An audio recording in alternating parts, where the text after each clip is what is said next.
نکاح سے متعلق 40 حدیثیں، اس میں سے 14 حدیثیں ہو چکی ہیں. آج حدیث نمبر 15 پڑھی جائے گی. حدیث نمبر 15، مسجدوں میں نکاح کی تقریب منعقد کرنا. حضرت عائشہ رضی اللہ عنہا سے روایت ہے، رسول اللہ صلی اللہ علیہ وسلم نے ارشاد فرمایا، نکاح کا اعلان کیا کرو اور یہ تقریبیں مسجدوں میں منعقد کیا کرو اور نکاح کے وقت دف بجایا کرو.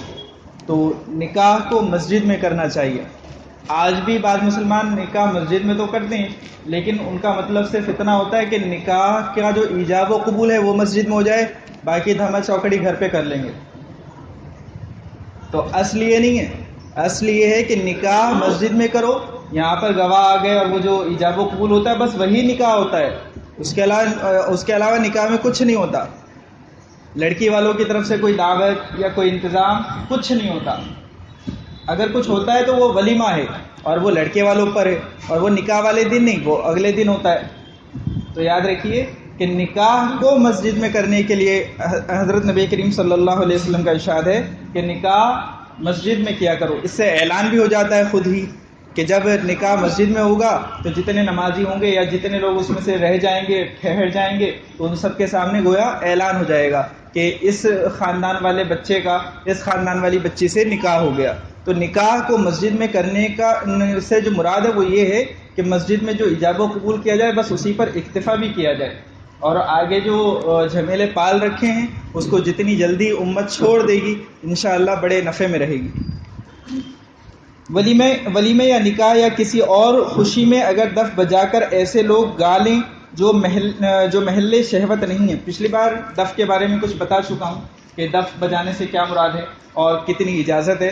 آج بتا رہے ہیں کہ اگر اس کے ساتھ میں کوئی ایسا کچھ اشعار وغیرہ گا لے جو محل شہوت نہیں ہے، یہ ضروری ہے.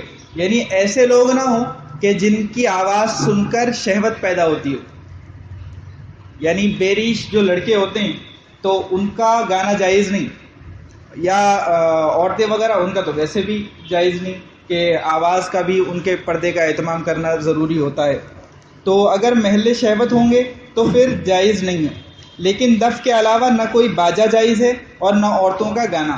اور دف کے بارے میں بتا چکا ہوں کہ اس کے ساتھ میں جو میوزک کی چیزیں لگی رہتی ہیں اسے دف نہیں کہتے، صرف ایک طرف چمڑا ہوتا ہے اسے دف کہتے ہیں. دونوں طرف چمڑا ہو اسے بھی دف نہیں کہتے. اور کوئی بھی گھنگرو یا کچھ بھی لگا ہوا ہوگا تو پھر وہ دف کے حکم میں نہیں ہوگا، وہ ناجائز اور حرام ہوگا. اسی طرح خوش الحان یا خوبصورت لڑکوں کا گانا یا ان لوگوں کا غنا یعنی گانا جو قواعد غنا اور اصول موسیقی کے موافق گاتے ہیں، اس کا بھی گانا اور سننا سب حرام ہے. یعنی جو اشعار اگر پڑھے جائیں تو اس میں بھی یہ شرط ہے کہ ایک تو یہ کہ کوئی بیریش لڑکا نہ پڑھے، اور ایک یہ کہ اس کو جو موسیقی یعنی میوزک کے جو اصول ہوتے ہیں اس کے مطابق نہ پڑھا جائے.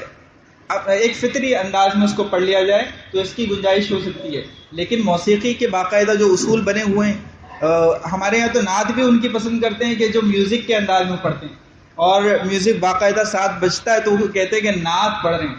ایسی نعت کا سننا بھی حرام ہے، اس لیے کہ حضرت نبی کریم صلی اللہ علیہ وسلم کی تعریف آپ حضور کی تعلیمات کے خلاف کر رہے ہیں. نعت کا مطلب کیا ہوتا ہے؟ اللہ کے نبی صلی اللہ علیہ وسلم کی تعریف کرنا. نعت کا اصل مطلب بعض سمجھتے ہیں پوئٹری کا مطلب نعت نہیں ہوتا، نظم ہوتا ہے پوئٹری کا مطلب. تو نعت وہ نظم ہے جو خاص حضرت نبی کریم صلی اللہ علیہ وسلم کی شان میں کہی جاتی ہے. تو اس میں بھی کوئی ایسا کام کرنا جو خلاف شریعت و جائز نہیں، چاہے وہ میوزک کا استعمال ہو، چاہے ایسے لڑکوں کا استعمال ہو جو جن کو دیکھ کر شہوت پیدا ہو سکتی ہے، یا بچیوں کا وہ چیزیں پڑھنا ہو، یا اس میں کوئی میوزک لگا ہوا ہو. یہ ساری چیزیں یا میوزک کے اصول پر ہو، یہ سب چیزیں اس کو ناجائز کر دیتی ہیں.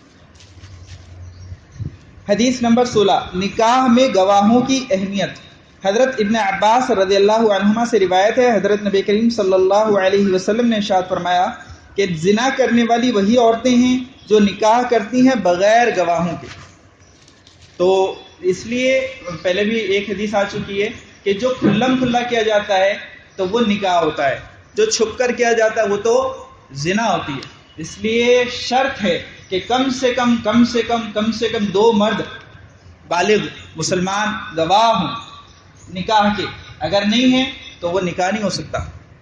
اگر کسی نے کر لیا وہ نکاح ہوا ہی نہیں، اور اس کے بعد تعلق قائم کیا وہ زنا ہوا. اگر اولاد پیدا ہوئی وہ حرامی ہوگی. تو یہ بڑے سخت اصول ہیں شریعت کے. اگر گواہ نہیں ہوگا تو نکاح نہیں ہوگا. تو اس لیے دو کم سے کم گواہوں کا ہونا ضروری ہے.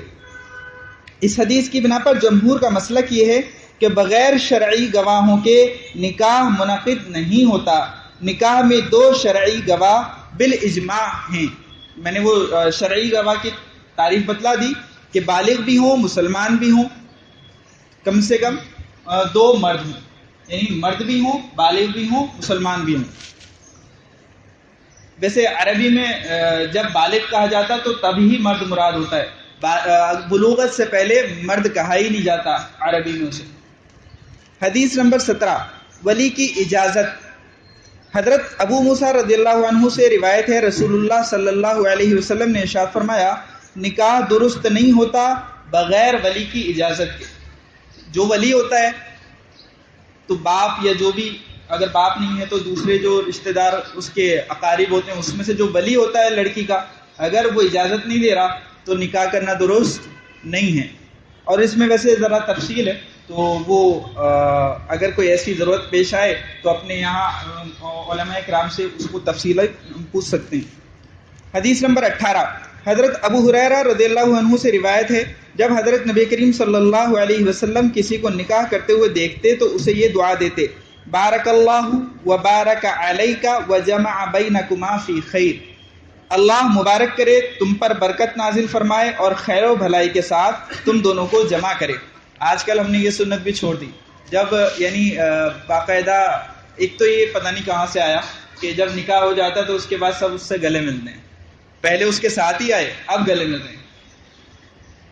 تو گلے ملنا تو کب ہوتا ہے؟ جب ملاقات کی جاتی ہے، اس وقت میں گلے ملا جاتا ہے. خیر، اگر مل ہی لیں گے تو کم سے کم اس کو سنت مت سمجھیے، اس لیے کہ اگر سنت سمجھ لیں گے تو پھر بدعت ہو جائے گا، کیونکہ سنت نہیں ہے اس موقع پر گلے ملنا. اور اس وقت ملتے بھی ہیں تو اپنے طور پر ہی کچھ بھی جملے کہتے ہیں. بعض تو کچھ اوٹ پٹانگی کہتے ہیں، اور بعض زیادہ سے زیادہ یہ کہتے ہیں مبارک ہو بھائی. تو اس کی جگہ پر بھی یہ جملے یاد کر لیجئے. حضرت نبی کریم صلی اللہ علیہ وسلم ارشاد فرمایا کرتے تھے، بارک اللہ و بارک علیک و جمع بینکما فی خیر. یہ ذرا سی ایک دعا ہے، تو اس کو یاد کر لیجئے. جب کسی کا نکاح ہو تو اس کو اس طرح مبارکباد دینی چاہیے. دیکھو کتنی پیاری دعا ہے. حضرت نبی کریم صلی اللہ علیہ وسلم نے کیسے، یعنی موقعوں کے مطابق جو حضور نے کلمات سکھائے ہیں نا، کہ اس موقع پر یہ کہو اور اس موقع پر یہ کہو اور اس موقع پر یہ کہو، اس سے بیسٹ کوئی دوسرا جملہ ہو ہی نہیں سکتا. مثال کے طور پر گھر سے نکلتے ہیں تو دعا کیا سکھائی؟ بسم اللہ توکلت علی اللہ ولا حول ولا قوت الا باللہ. کہ میں اللہ کے نام سے باہر نکل رہا ہوں، اسی پر بھروسہ کر رہا ہوں، اس کے علاوہ کوئی طاقت و قوت نہیں ہے جو حفاظت کر سکے. اس زمانے میں نہیں ہوتے ہوں گے اتنے ایکسیڈنٹ. آج آپ دیکھتے ہیں کہ کتنے ایکسیڈنٹ ہوتے ہیں اور کیا انسان کے ساتھ ہوتا ہے. حضور نے 1500 سال پہلے بتلا دیا کہ جب گھر سے باہر نکلو تو یہ کہہ لیا کرو، بسم اللہ توکلت علی اللہ ولا حول ولا قوت الا باللہ. تو جس وقت کی جو دعا حضور نے سکھائی ہے اس کو پڑھنا چاہیے. یہی ہر وقت کا ذکر ہے. یہ جو کہا جاتا ہے کہ ہر وقت اللہ کا ذکر کرتے رہیں، تو ہر وقت یعنی 24 گھنٹے آپ یہ کہتے رہیں سبحان اللہ سبحان اللہ سبحان اللہ سبحان اللہ، یہ مشکل ہے. لیکن یہ کہ جو کام کر رہے ہیں اس وقت کی جو مسنون دعا ہے، اگر آپ اس کا اہتمام کرنے لگیں گے تو گویا کہ 24 گھنٹے آپ کے کیا ہو جائیں گے؟ اذکار میں چلے جائیں گے. یعنی آپ دیکھیں کہ ٹوائلٹ میں جاتے ہیں اس کی دعا، پھر ٹوائلٹ سے نکلتے ہیں اس کی دعا. جہاں جو الفاظ ضروری ہیں وہیں. ایک تو یہ کہ آپ نکلے ٹوائلٹ سے تو پہلے تو ہے غفرانک، یعنی اتنی دیر میں آپ کا ذکر نہیں کر سکا، بیت الخلاء میں اللہ کا ذکر نہیں کر سکتے، تو اے اللہ میں آپ سے معافی مانگتا ہوں. غفرانک. الحمدللہ الذی اذھب عنی الاذی وعافانی. کیسی پیاری دعا ہے کہ اے اللہ تمام تعریفیں آپ کے لیے ہیں کہ جس نے مجھ سے تکلیف دینے والی چیز دور کر دی. جن کو فطری طور پر اور نیچرلی یہ ٹوائلٹ وغیرہ کی حاجت پوری ہو جاتی ہے، ان سے پوچھئے کہ کتنی راحت محسوس ہوتی ہے. اور جب ذرا پھنس جائے معاملہ تو ڈاکٹروں کے چکر الگ کاٹتے ہیں اور کوئی چیز اچھی نہیں لگتی. تو اللہ تعالیٰ نے, اللہ کے نبی صلی اللہ علیہ وسلم نے کتنی پیاری دعا سکھائی وہاں پر, الحمدللہ الذی عافانی, الحمدللہ الذی عافانی,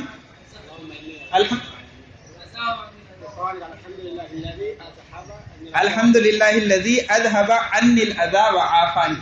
اصل میں لقمہ قریب والے کو دینا چاہیے, پوری مسجد اگر لقمہ دے تو اور زیادہ کنفیوژن ہو جاتی ہے.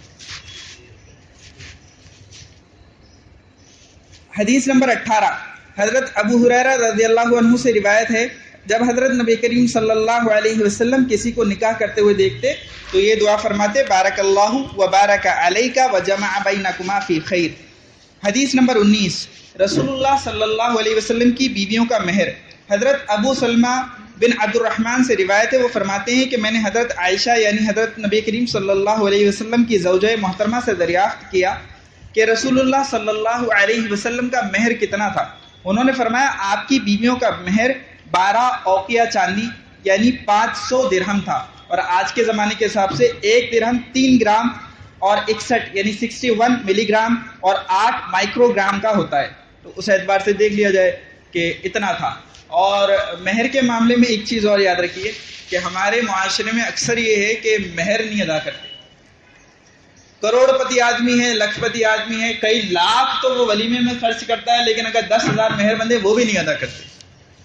اور اگر نیت نہیں ہے مہر ادا کرنے کی تو اس کے نکاح پر اثر پڑے گا. کسی مفتی سے جا کر پوچھنا کہ اس سے صحبت کرنا, اس سے رشتہ قائم کرنا, آگے معاملہ کرنا جائز ہوگا یا نہیں, اگر نیت ہی نہیں ہے تو. اس لیے کہ مہر تو آپ اگر نہ طے کریں تو بھی خود سے طے ہو جائے گا, اس کے خاندان میں جو مہر مثل چلتا ہے وہ خود سے طے ہو جائے. مہر ایسی چیز ہے آپ اس سے بچ نہیں سکتے. پھر آپ کہتے ہیں کہ اس نے معاف کر دیا, معاف ایسے ہوتا ہے کہ آپ اس کے ہاتھ میں پکڑا دیں, اس کے بعد اگر وہ آپ کو لوٹا دے تو الگ بات ہے. یہ نہیں کہ وہ لیتی نہیں, مہر معاف کر دیا اس نے. اس کے علاوہ آپ نے کروڑوں کی جائیداد کا اگر اسے مالک بنا دیا اور مہر ادا نہیں کیا اور مر گئے تو یہ قرض رہے گا آپ کا, یاد رکھیے گا. بعض لوگ شوق میں مہر فاطمی طے کرواتے ہیں جس کی اچھی خاصی رقم بنتی ہے آج کے زمانے میں, اور پھر ادا نہیں کرتے اور مر جاتے ہیں, ان کے سروں پر باقی رہتا ہے. جس طرح سے دوسرا قرض ادا کیا جائے گا اس کے مال میں سے وارثوں کو تقسیم کرنے سے پہلے, اسی طرح سے مہر بھی ادا کرنا چاہیے. تو یہ بڑے مسائل ہیں, ہمارے یہاں تو اس کی فکر ہی نہیں کرتے. بڑے لمبی ناک کے ساتھ میں کہتے ہیں 2 لاکھ مہر دیتے 1 روپیہ. تو کیا بات ہوئی, آپ چاہے 20,000 باندھو لیکن جو ہے وہیں لے کر آؤ. ہمارے حضرت کو ہم نے دیکھا کہ حضرت جب نکاح پڑھاتے ہیں تو اس سے پوچھتے ہیں کتنا مہر ہے, کہ اتنا, کہاں ہے لاؤ. تو وہ اس سے ہاتھوں ہاتھ لے کر لڑکی کے باپ کے ہاتھ میں پکڑا دیتے ہیں, اس کے ولی کے ہاتھ میں, کہ بھئی یہ رہا, اس کو دے دینا. یعنی یہ مہر ایسی چیز ہے کہ جو ولی ہے نا اس کا بھی اس پر حق نہیں, یہ صرف یہاں وکیل بنے گا کہ یہ یہاں سے لے جا کر اس کو دے گا, باقی اس پر کسی کا حق نہیں ہے. وہی مالک ہے جو چاہے کرے. ہمارے یہاں تو دیتے نہیں تو بیچاری کرے گی کیا. حدیث نمبر 20, حضرت ابن عباس رضی اللہ عنہما سے روایت ہے, حضرت نبی کریم صلی اللہ علیہ وسلم نے ارشاد فرمایا, غور سے سنو, جب تم میں سے کوئی اپنی بیوی سے صحبت کرنے کے لیے آئے تو یہ دعا کیا کرے, بسم اللہ اللہم جنب الشیطان و جنب الشیطان ما رزقتنا. میں اللہ کا نام لے کر یہ کام کرتا ہوں, اے اللہ ہمیں شیطان سے بچا اور جو اولاد آپ ہمیں دیں اس سے بھی شیطان کو دور رکھ. تو یہ دعا اصل وہ کام شروع کرنے سے پہلے کرنی چاہیے, یعنی زبان نہیں ہلنا, زبان سے پھر وہ کلمات اس موقع پہ نہیں کہے جائیں گے, دل ہی دل میں کہے جا سکتے ہیں. اور یہ کلمات اور اس دعا کا خاص اہتمام کرنا چاہیے, اس لیے کہ فتح محمودیہ میں لکھا ہے کہ اگر بغیر دعا کے مجامعت کی یعنی انٹرکورس کیا تو شیطان بھی اس کے ساتھ انٹرکورس کرتا ہے. اور اسی لیے پھر ہم کہتے ہیں کہ شیطان کا بچہ ہے, کیونکہ آپ نے دعا نہیں پڑھی, آپ کو پتہ ہے. حدیث نمبر 21, عبد الرحمن بن سعید فرماتے ہیں, میں نے ابو سعید خدری رضی اللہ عنہ کو فرماتے ہوئے سنا کہ رسول اللہ صلی اللہ علیہ وسلم نے ارشاد فرمایا, قیامت کے دن اللہ کے نزدیک سب سے بدترین وہ شخص ہوگا جو اپنی بیوی سے صحبت کرے اور پھر اس کا بھید یعنی تنہائی میں ہوئے معاملے کو لوگوں پر ظاہر کرے. بعض بدبختوں کی بھی عادت ہوتی ہے کہ دوستوں میں بیٹھ کر شیئر کرتے ہیں ایکسپیرینس, تو یہ حرام, جائز نہیں. آپ کسی عالم سے کوئی بات ڈسکس کر رہے ہیں, کوئی مسئلہ معلوم کر رہے ہیں, اس طرح کی کوئی بات ہے تو ٹھیک ہے, ورنہ دوستوں میں اگر رات کے بھید ظاہر کر رہے ہیں, میاں اور بیوی میں جو آپس میں ہوتا ہے اس بارے میں, تو جائز نہیں، حرام ہے، یاد رکھیے۔ حدیث نمبر 22 حضرت انس رضی اللہ عنہ سے روایت ہے، حضرت نبی کریم صلی اللہ علیہ وسلم نے حضرت عبد الرحمن بن عوف پر ایک مرتبہ زردی کا نشان دیکھا تو فرمایا یہ زردی کیسی ہے؟ انہوں نے عرض کیا میں نے ایک عورت سے نکاح کیا ہے ایک گٹھلی کے برابر سونے پر، ایک گٹھلی جتنی وزن کی ہوتی ہے اتنے سونے پر، یعنی یہ ان کا مہر تھا۔ اور عبد الرحمن بن عوف پتہ ہے ان کا مال کتنا ہوتا تھا، یعنی ناک کے لیے وہ لوگ کام نہیں کرتے تھے۔ تو حضرت عبد الرحمن بن عوف کے بارے میں آتا ہے کہ جب ان کا انتقال ہوا تو ان کی جو پراپرٹی میں سونا تھا نا کلہاڑوں سے توڑ کر تقسیم کیا گیا تھا۔ آپ سوچیں، اور مہر کتنا طے کیا؟ ایک گٹھلی کے برابر سونا۔ ہمارے یہاں تو میں نے کہا کہ 2-2 لاکھ طے کرتے ہیں پھر دے دے کچھ نہیں۔ آپ صلی اللہ علیہ وسلم نے فرمایا بارک اللہ لک، ولیمہ تو کرو ایک بکری کا ہی صحیح۔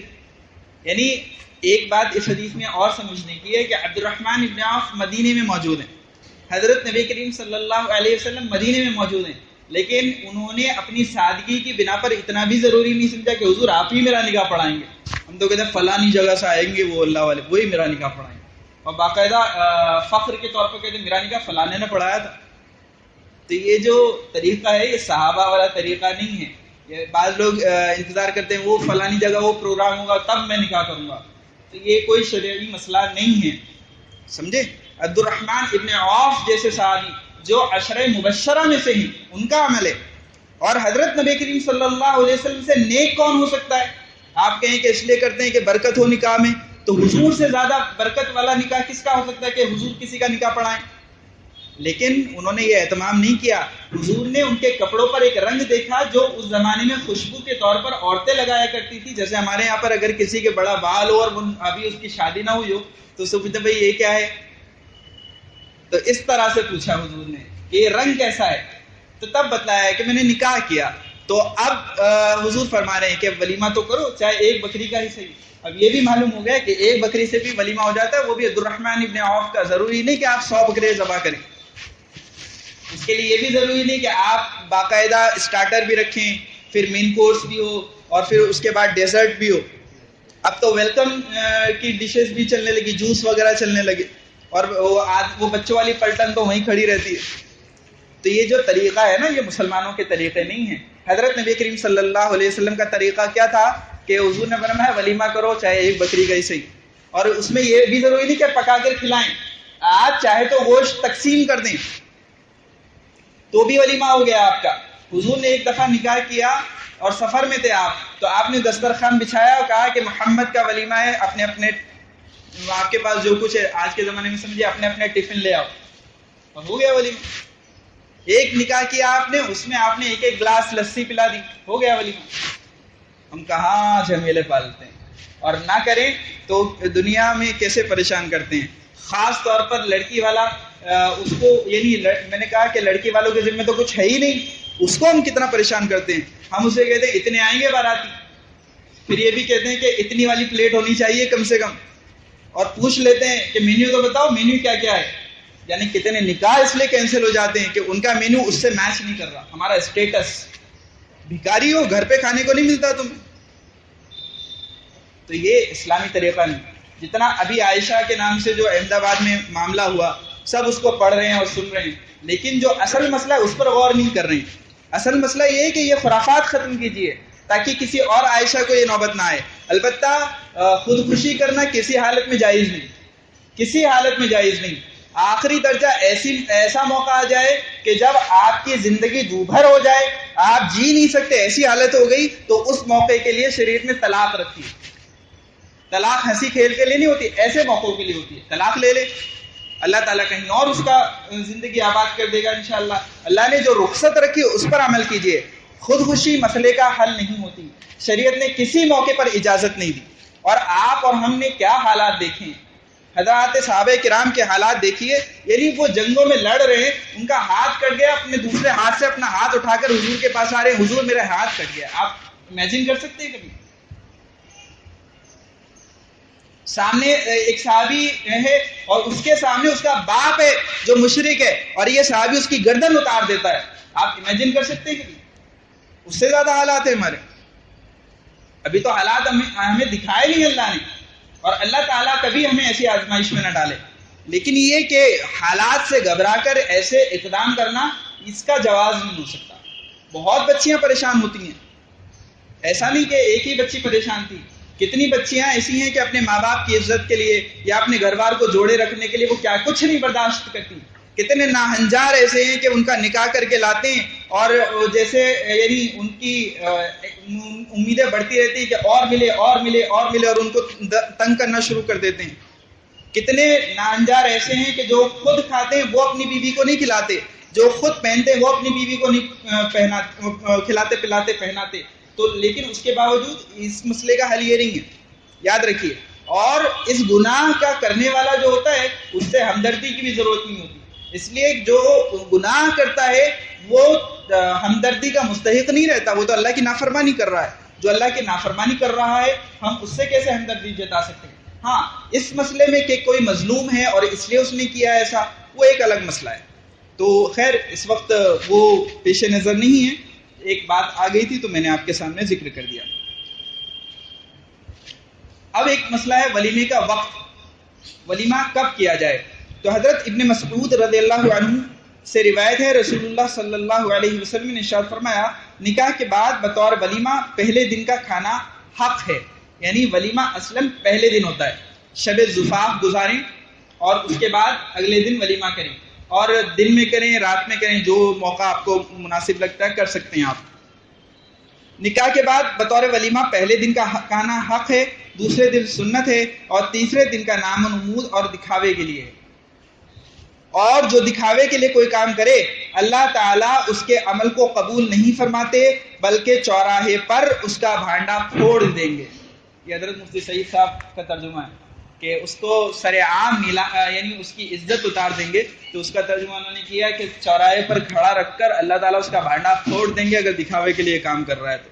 یعنی بعض لوگوں کی عادت ہوتی ہے کہ 6 مہینے کے بعد ولیمے ہو رہے ہیں، بعض تو اولاد کو گودی میں کھلاتے رہتے ہیں تب ولیمے کرتے ہیں، تو یہ ولیمہ نہیں ہوتا، یہ نام و نمود کے لیے ہوتا ہے۔ ولیمہ کیا ہوتا ہے کہ آپ اگلے دن کر لیں، یا اگر کوئی مسئلہ ہے تو اس کی تفصیل بھی سن لیں کہ اس کا تعلق اصلاً عرف سے ہے، اور ہمارے عرف میں عموماً ایک دن ولیمہ ہوتا ہے، پس 2 دن ولیمہ کرنا ریا اور دکھاوا ہے، کیونکہ ہمارے یہاں اگلے دن ہوتا ہے۔ اگر ایک سے زیادہ دن کرے گا تو یہ دکھاوا ہو جائے گا، اور حدیث میں ہے کہ 2 دن تک ولیمہ کر سکتے ہیں، 3 دن ولیمہ کرنا دکھاوا ہے۔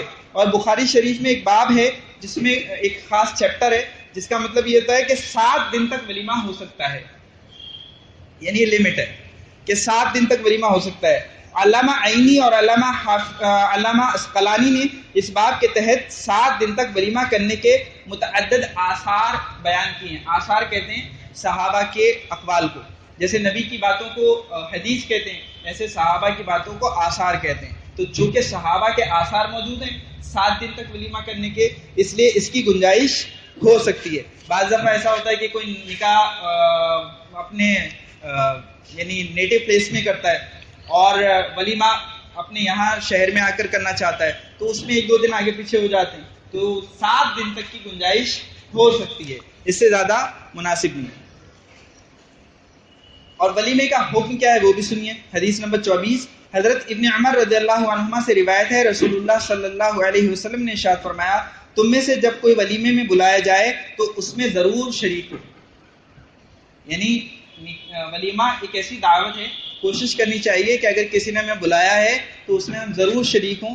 اس کی تفصیل سن لیجئے۔ علامہ ابن عبد البر نے امام مالک، امام ابو حنیفہ، امام شافعی وغیرہ سے دعوت ولیمہ کیا قبول کرنے کو واجب ہونا لکھا ہے کہ اس کا قبول کرنا گویا واجب ہے، بشرط یہ کہ متعین طور پر کسی شخص کو دعوت دی جائے، یعنی باقاعدہ آپ کو یعنی خاص کر کے کہا جائے کہ آپ کو دعوت میں آنا ہے۔ اس طرح بعض دفعہ یہ ہوتا ہے کہ فیملی کو کہہ دیا تو وہ سب پر واجب نہیں ہوگا، اب کوئی چلا جائے گا تو ٹھیک ہے، لیکن اگر خاص کسی کو کہا ہے تب۔ لیکن صحیح بات یہ ہے کہ اس دعوت کا قبول کرنا بھی واجب نہیں بلکہ سنت ہے، البتہ شریعت میں اس کی بڑی تاکید اور اہتمام ہے کہ سنت ہے، لیکن سنت مؤکدہ ہے، ضرور اس میں جانے کی کوشش کرنی چاہیے۔ لیکن جس دعوت میں معصیت کا ارتکاب ہو اس میں شرکت جائز نہیں، اگر وہاں کوئی گناہ کا کام ہو رہا ہو تو پھر جائز نہیں۔ ڈی جے بج رہا ہے اور آپ جا رہے ہیں کہ ولیمے میں تو جانا سنت ہے، تو اصل میں مینیو پہ نظر ہے آپ، تو اس لیے وہاں جانا جائز نہیں۔ اس لیے ایسی دعوتوں میں جب تک منکرات سے خالی ہونے کا اطمینان نہ ہو جائے شرکت نہیں کرنی چاہیے۔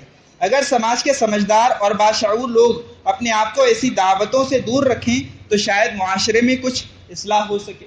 جو ذرا با اثر لوگ ہیں کہ اور آپ کا جانا بھی ضروری سمجھتے ہیں، آپ سے تعلق بھی ان کا ایسا ہے اور آپ کو پتا ہے کہ وہاں کوئی غلط کام ہو رہا ہے، تو آپ شرط ٹھہرا لیں پہلے کہ وہ کام نہیں ہوگا تو آؤں گا، تو انشاءاللہ اس سے کیا ہوگا، سوسائٹی سے اس طرح کی خرابیاں ختم ہوں گی۔ ہم لوگ ایسے موقع پر بالکل پرواہ نہیں کرتے اور کہ سب جا رہے ہیں تو میں بھی چلا گیا، تو اس لیے جانا جائز نہیں۔ البتہ ایک گنجائش یہ ہو سکتی ہے کہ جہاں کھانے وغیرہ کا انتظام ہو رہا ہے، صرف آپ وہاں کھا کر آ رہے ہیں اور وہاں پر اس طرح کا کچھ معاملہ نہیں ہے تو گنجائش ہو سکتی ہے، لیکن بہتر یہی ہے کہ گناہوں، دیکھو اصل میں نیکیاں نیکیوں کو اور گناہ گناہوں کو کھینچتے ہیں۔ آپ باوضو رہیں تو کبھی آپ کا دل چاہے گا نماز پڑھنے کو، کبھی چاہے گا قرآن پڑھنے کو، کبھی اور کوئی نیکی کا کام کرنے کو جی چاہے گا، اور اگر آپ کے اوپر غسل واجب ہے، ایسی صورت میں آپ پڑے ہوئے ہیں تو آپ کا نیکیوں کا جی نہیں چاہتا۔ یاد رکھیے، نیکیاں نیکیوں کو اور گناہ گناہوں کو کھینچا کرتے ہیں۔ حدیث نمبر 25، ولیمے کی دعوت کی اہمیت۔ حضرت ابو ہریرہ رضی اللہ عنہ سے روایت ہے، حضرت نبی کریم صلی اللہ علیہ وسلم نے ارشاد فرمایا، اگر مجھے کوئی بکری کے کھر کی بھی دعوت دے، جو آخری حصہ پاؤں میں ہوتا ہے بکری کا، کہ گوشت کی نہیں، مینیو پہ ڈیپینڈ مت کیجئے دعوت قبول کرنا، حضور فرما رہے ہیں کہ کوئی اگر مجھے بکری کے کھر کی بھی دعوت دے تو بھی میں جاؤں گا، اور اگر کوئی بکری کا کھر بھی مجھے پیش کرے ہدیتاً تو میں اسے بھی قبول کر لوں گا۔ تو ہدیے میں بھی اور دعوت میں بھی یہ نہیں دیکھنا چاہیے کہ کھانے کو کیا ملے گا، یہ دیکھنا چاہیے کہ کسی نے محبت سے بلایا ہے تو چلا جائے۔ حدیث نمبر 26، بدترین ولیمہ۔ حضرت ابو ہریرہ رضی اللہ عنہ سے روایت ہے، رسول اللہ صلی اللہ علیہ وسلم نے ارشاد فرمایا، برا ولیمہ وہ ہے جس میں مالداروں کو بلایا جائے اور محتاجوں اور غریبوں کو چھوڑ دیا جائے، اور جو شخص دعوت میں بغیر کسی عذر کے شریک نہ ہو اس نے اللہ اور اس کے رسول کی نافرمانی کی۔ اس حدیث میں بھی یہ بیان کیا کہ اگر بغیر عذر کے نہیں جا رہا تو اس نے گویا کہ اللہ اور اس کے رسول کی نافرمانی کی، تو اس لیے سنت مؤکدہ ہے ولیمے میں جانا، لیکن بتلایا میں نے کہ کوئی ناجائز کام وہاں نہ ہو رہا ہو تو۔ اور حضور فرما رہے ہیں کہ برا ولیمہ وہ ہے جس میں مالداروں کو، ہائی اسٹیٹس کے لوگوں کو، اپنے اسٹیٹس والے لوگوں کو تو بلایا جائے، اور جو کم درجے کے لوگ ہیں بھلے رشتہ دار ہیں انہیں نہ بلایا جائے، علماء کو، غربا کو چھوڑ دیا جائے۔ تو حضرت نبی کریم صلی اللہ علیہ وسلم کا ارشاد ہے، بخاری شریف کی حدیث ہے کہ بدترین ولیمہ ہے۔ تو آج کے لیے اتنی ہی، یہ 26 حدیثیں ہو گئی، 14 حدیثیں اور باقی رہ گئی ہیں، وہ انشاءاللہ آئندہ ہفتے اس کو مکمل کر لیں گے، 40 حدیثیں ہو جائیں گی۔